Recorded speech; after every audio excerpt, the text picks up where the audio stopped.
Right okay ఒక నిమిషం sir ఒక నిమిషం సైదా గారు మీరు ఆర్గ్యుమెంట్ మీ వర్షన్ క్లియర్గా ఇవ్వండి ప్లీజ్. సైదా గారు మీ వర్షన్ ఏంటో చెప్పండి ఇప్పుడు. రైట్ ఎస్ రవి గారు కాంగ్రెస్ వర్షన్ తీసుకుందాం. ఇప్పుడు అన్ని వర్షన్స్ విన్నారు. ఇప్పుడు షర్మిల గారి మీద రియాక్షన్స్ అన్ని చూశారు. ఇప్పుడు ఏం చెప్తారు మీరు సైదా గారు? సార్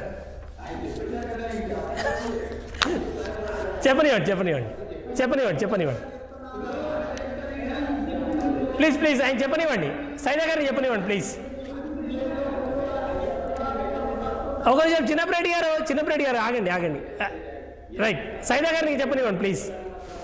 సైదా గారిని క్లారిటీ ఇవ్వనివ్వండి ప్లీజ్.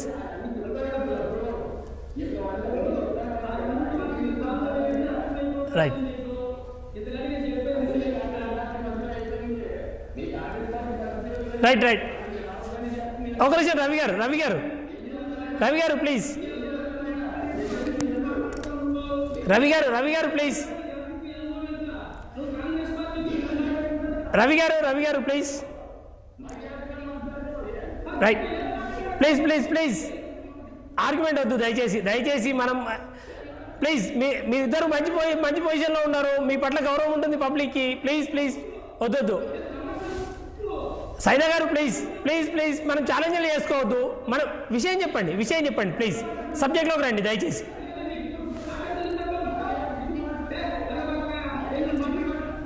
రవి గారు ప్లీజ్. సైదా గారు ప్లీజ్ ఆవేశం వద్దు సైదా గారు ప్లీజ్. రవి గారు ప్లీజ్. రవి గారు ఎస్ రవి గారు I do agree with you. Saida గారు పరస్పరం గౌరవించుకోండి ప్లీజ్ దయచేసి. మీరు గౌరవప్రదమైన స్థానంలో ఉన్నారు ప్లీజ్. మీ గౌరవం కూడా తగ్గొద్దు దయచేసి పరస్పరం గౌరవించుకోండి. సైదా గారు ప్లీజ్ మీరు కంటిన్యూ చేయండి. రవి గారు ప్లీజ్. సైదా గారు ఆయన వర్షన్ చెప్తారు, ఆయన పార్టీ వర్షన్ చెప్తారు ప్లీజ్. ఎస్ పరస్పరం గౌరవించుకోవాలి. నేను ఆ విషయంలో మీ ఇద్దరికి ఆ గౌరవప్రదమైన స్థానం ఉంటుంది ప్లీజ్. దయచేసి పరస్పరం గౌరవించుకుంటూ మీ పార్టీ వర్షన్ చెప్పండి ప్లీజ్ దయచేసి. సైదా గారు బ్రహ్మం గారు ప్లీజ్ ఆగండి సార్. మాట్లాడేటువంటి తీరు మీరు చూశారు. ఆమె ఏం మాట్లాడుతుంటే 2021లోనే ఆ రోజు తెలుగుదేశం ప్రతిపక్షంలో ఉంది. అప్పుడు పైలాం దేశంలో హైకోర్టులో ఈ యొక్క డీల్కి సంబంధించి కోర్టులో నిర్దేశారు. కానీ ఈ రోజు మాత్రం తెలుగుదేశం వాళ్ళు మాట్లాడలేదు, ఎందుకు మాట్లాడలేదు అనే దాని మీద ఆమె చాలా స్పష్టంగా మాట్లాడడం జరిగింది. ఒక్కొక్కరేమో చిన్నరెడ్డి గారు ఈరోజు శరీరం వచ్చి తాను తెలుగుదేశం వాళ్ళు ఏం మాట్లాడారంటే అది మాట్లాడుతుందని చెప్పి ఆయన మీద మా మీద ఆరోపణ చేస్తారు. టీడీపీ పంజరంలో చెప్తా శంకులమ్మ అని చెప్పారండి, ఏమో లేదన్నా. ఒక్క నిమిషం చిన్నరెడ్డి గారు ప్లీజ్ దయచేసి ఆయన మాట్లాడివ్వండి, ఆయన కంప్లీట్ చేయనివ్వండి ప్లీజ్. రైట్ మీ సబ్జెక్ట్లోకి రండి. రైట్ సబ్జెక్ట్లోకి రండి. ఎస్ ఒక నిమిషం సార్. ఎస్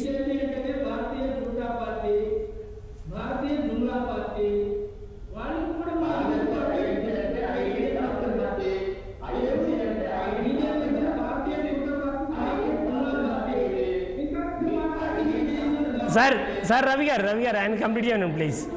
రవి గారు ప్లీజ్ ఆయన కంప్లీట్ చేయనివ్వండి.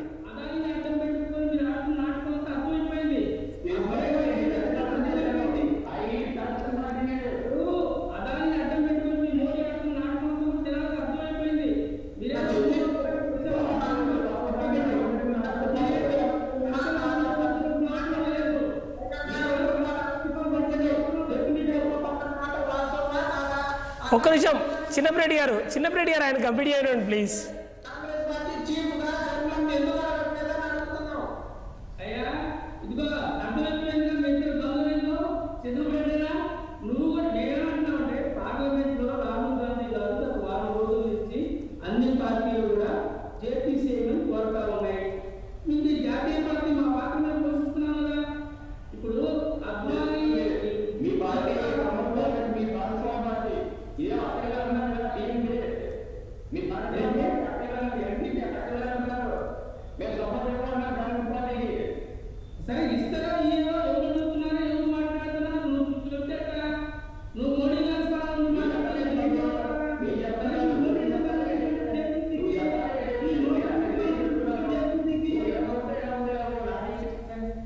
ఎస్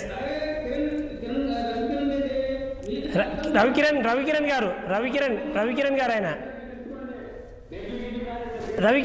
రవికిరణ్ గారు yes yes yes yes complete చేయండి.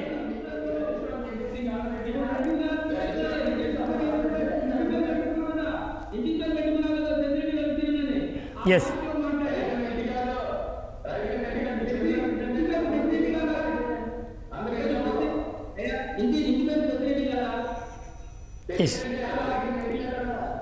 సార్ ఇష్యూ డిబేట్ కాకండి ప్లీజ్. ఇప్పుడు మాట్లాడినట్టుగా మేము కూడా అర్థం మాట్లాడలేము. మేమేం చెప్తున్నాం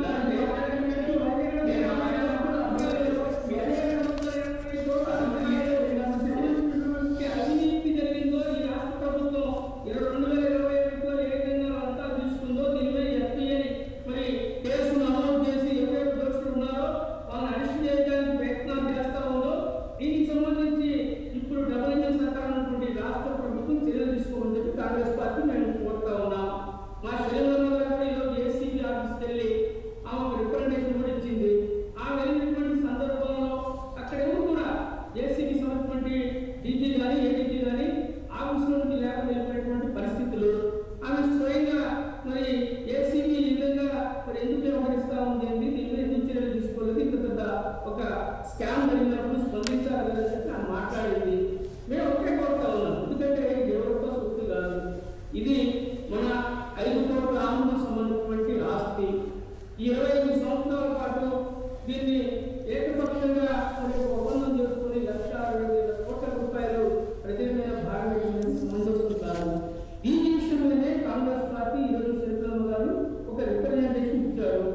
దానికి మరి రాష్ట్ర ప్రభుత్వం చంద్రబాబు గారు కాబట్టి ఎన్డీఏ భాగస్వామ్య పక్షం కాబట్టి మరి వాళ్ళు చర్యలు తీసుకొని వాళ్ళ అధికారం ఉంది. ఈరోజు మనం చూసినట్లయితే ఆ రోజు పర్యావరణ కేసు 2020లో కేసు కేసుకుంటున్నట్టు కానీ కొనసాగింపుగా ఏం పడుతున్నామంటే ఈరోజు మరి అదానీ గారిని చూసి మరి రాష్ట్ర ప్రభుత్వం ఎందుకు భయపడతా ఉంది, ఎందుకు